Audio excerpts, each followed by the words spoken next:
So my name is Caron Asgarali. I was born into a family with two brothers. My parents were both working parents. I was a teacher for 22 years, where I taught at secondary schools, and I taught chemistry to students in forms 4 to form 6. So teaching at secondary school was not my dream job. But when I got into teaching, it's something that I realized that I loved. And I loved making an impact, seeing that impact that I could make on young people's lives. So teaching was probably one of the most rewarding experiences for me. I faced a challenge, one of the greatest challenges in my life, about 7 years ago, on Tuesday the 29th of January 2013.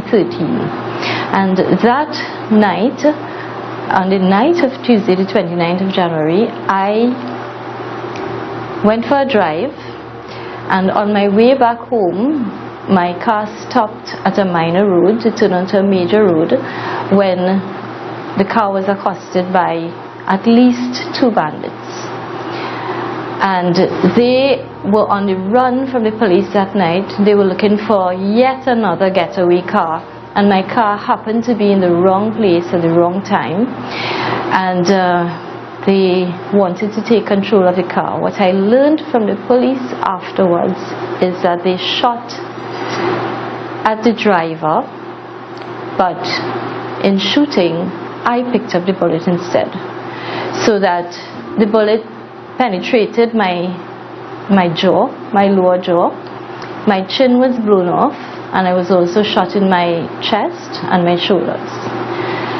That night was unbelievable. That night, the entire setting felt like a movie setting, just like what we see in the movies, when there's that eerie calm, and then there was disaster. And when I was shot, the driver realized what had happened, and he accelerated to escape. And even as we were trying to get away, they continued shooting. So the entire left side of my car was shot, including one bullet that was apparently aimed at the gas tank. So it was not enough that they had done the damage, but they wanted to destroy because they did not get what they wanted at that point in time. And as we sped away, I just felt this warm, cloying sensation on my face, and I smelled a freshness, and I realized beyond the shadow of a doubt that I had indeed been shot. When I felt my face, it was horrifying, and I hoped that what I was feeling was just splinters that had adhered to my face. But in fact, what I was feeling was a face that had been blown up. And after that happened, and as we sped away, there was a nearby police car that was actually in search of those bandits. And so the car was stopped, and I was transferred to the police vehicle that eventually did take me to the hospital. So in those moments when I was being transported to the hospital, there were a million different kinds of thoughts going through my mind. And one of the first thoughts was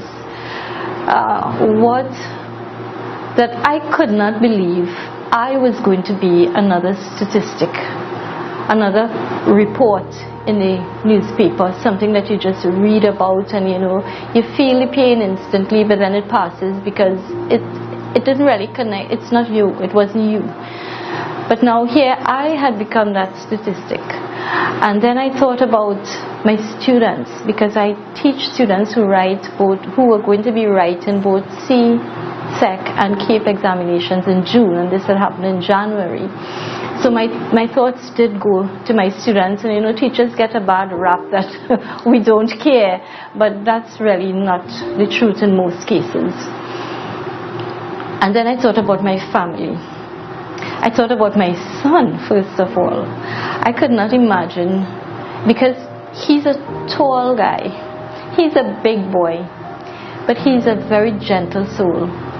And I could not imagine how this was going to affect him. I thought about my mother, because my father had passed away about about 3 years or 4 years before this happened. And I, being the only daughter, I knew that it was going to be a terrible blow for my mother. My brothers, I knew they would be able to comfort her, but it would also be a loss to them and painful for them. And I thought about how I was going to be able to cope if I did live. I didn't think about if I would die at that point. I thought about how I was going to be able to cope with this damage. I didn't know how much it was. I didn't know that I wouldn't be able to speak for a while. I didn't know that I was not going to be able to eat any solid foods for a while. But I did know that my face was damaged badly. And I couldn't imagine having to face people with a deformed face. And that might sound quite vain, but I think that most people will be able to relate to that. Because even if you wake up one morning with a little scratch or a pimple on your face, you think about that. So here I was now feeling all this debris on my face and wondering how was I going to face not just the world, but to face students, young people who are so critical. And whether we like it or not, how we look does affect the way that they receive information from us. I think I may have gotten an idea of how bad it was when I got to the hospital, because at one point when I got into the emergency room and I was still on the trolley, I remember thinking, you know what, this is just too much for one person to have to deal with. I think I'd just rather give up. And I really was going to give up at that point.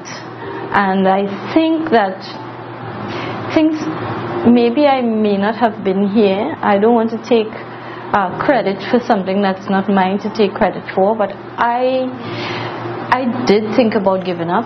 Unfortunately, there was a nurse nearby who must have noticed a change, and she came very, very close to my ear and whispered so that no one else would hear. She said, "You better don't give up now after all that we have done for you so far." And in my little mind I was thinking, but you haven't done anything yet, because I didn't know what they had done. It just felt as though I was lying there and nothing was happening. But when she said that to me, I was like, okay, I'm going to try. I have to do it. And then I thought about my son and my family, and I said, you know what, I can't give up at this point. So when I emerged after emergency surgery, after they had removed all of the debris, all of the bullets, shrapnel, glass, whatever it is, bone, teeth as well, I got up, connected to all possible pieces of medical equipment. It seemed to me as though there was a tube in every orifice, and they even had to create one which is called a tracheostomy, and that was put there to make sure that my tongue didn't slip down, because my tongue had been macerated, and that was something I didn't even know until recently. But when I got up and I realized that I was in ICU and that I was on morphine, that was when I realized that things were really bad. I did not look at my face until about 2 or 3 weeks after, so I did not know the extent of the damage. All I knew is that it was critical at that time. So about 2.5 weeks, let's say, after the incident, someone of the nurses asked me if I had looked at myself, and I told her no, and she said, "But what are you waiting for? It's not that bad." And I made up my mind that morning that when I was going to brush my teeth, that I would look at myself. Prior to that, I had been going to the washroom and not looking in the mirror, deliberately not looking in the mirror. And that morning I woke up and I said, okay, today is the day I'm going to take a look. And I went in and I looked straight at myself, directly in my eyes. I didn't focus. Most of the damage was on the lower part. And I looked into my eyes and I saw myself. And that was such a powerful thing that I did. I didn't even realize that.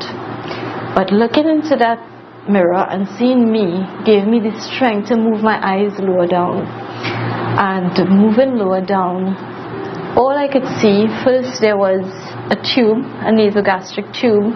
So there were bandages across my nose and the tube going in. And then lower down, this entire area was covered with bandages. So I looked down and I really didn't see anything except bandages.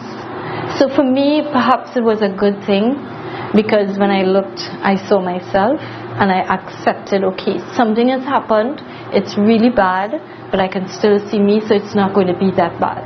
And at some point, the doctors came every day and looked. There was a team of plastic surgeons. There was one young doctor in particular who came every single day and made sure that they took a look at me.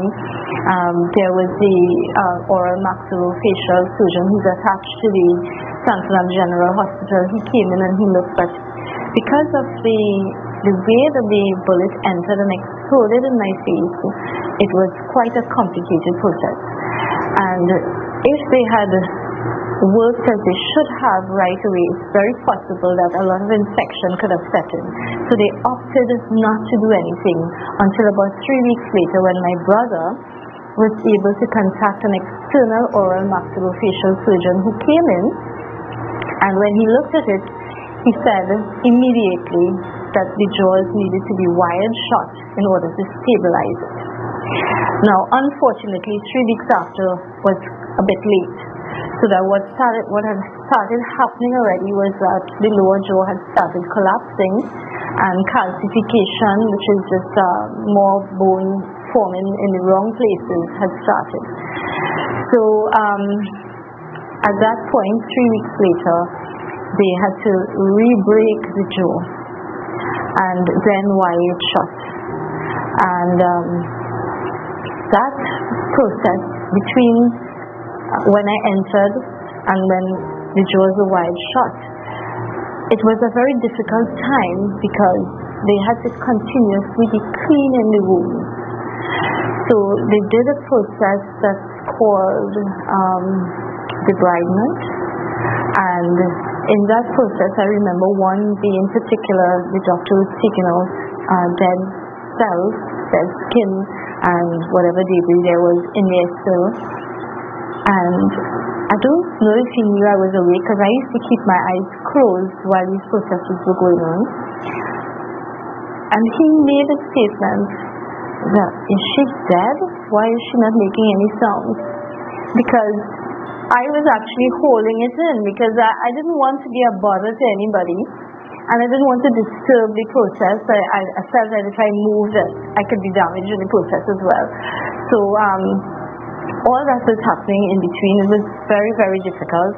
Bandages had to change every day, and I remember, I hope that this is taken in the right way. I'm not saying that the nurses didn't know what to do. They did know what to do. They were very, very good. But because of the way the injury was, the way the bandages were, it's very difficult. If they had peeled it off, it was very easy for parts of the jaw to slip out of place. So what I used to do was guide them as to how to remove it without it being painful, or without it pulling anything that it shouldn't pull. That was really, I felt like those 3 weeks would never end. And eventually, when I got that jaw wiring, that was also painful, because I got up with a headache that day, and that headache just did not want to go away. The only thing that brought any kind of comfort to me after that jaw wiring procedure was when my family came to visit in the evening, and I remember crying like a baby, because they thought I had been sleeping, but I was waiting for them, and I was seeing everybody else's relatives coming, and mine weren't coming. And when they came in, and my mother placed her hand on my forehead, that was the most soothing thing that I can remember. I have lost count, but I would say at least 4 or 5 surgeries, maybe more, but those are the major ones that I went through. So after having the jaw wired shut, I was supposed to have reconstructive surgery.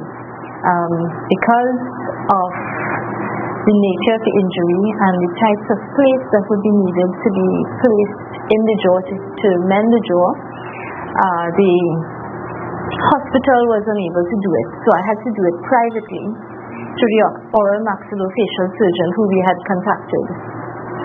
After about a month of having my jaws wired, he removed the wires because it should have stabilized the jaw. And he left it out for about a month again. And unfortunately, it didn't stabilize the jaw. So the jaw had collapsed again, calcification again, so you know what the next step was. Again, the next step was to break the jaw one more time. So my jaw was broken the first time by the bullet, and then 2 more times before final surgery. I eventually had surgery in August of 2013, reconstructive surgery. It was a very long procedure because what they did was they tried to combine the two, both the reconstruction and plastic surgery, into one procedure, which made it a lot easier for me and also a more seamless process. So that what happened was, because of the constrictions with my throat and all of that, my anesthetic had to go through my nostrils. So I had a whole big team of doctors around, and the process was a long process, and I had to have a hip graft, I had to have a split skin graft from on my leg, and I also had, I can't remember the name of this one, but it was a shoulder graft where I was attached to my shoulder for about 2 or 3 weeks. So that was just to peel back a living layer of skin so that we could get cells and nerves and everything growing back in the area to cause healing.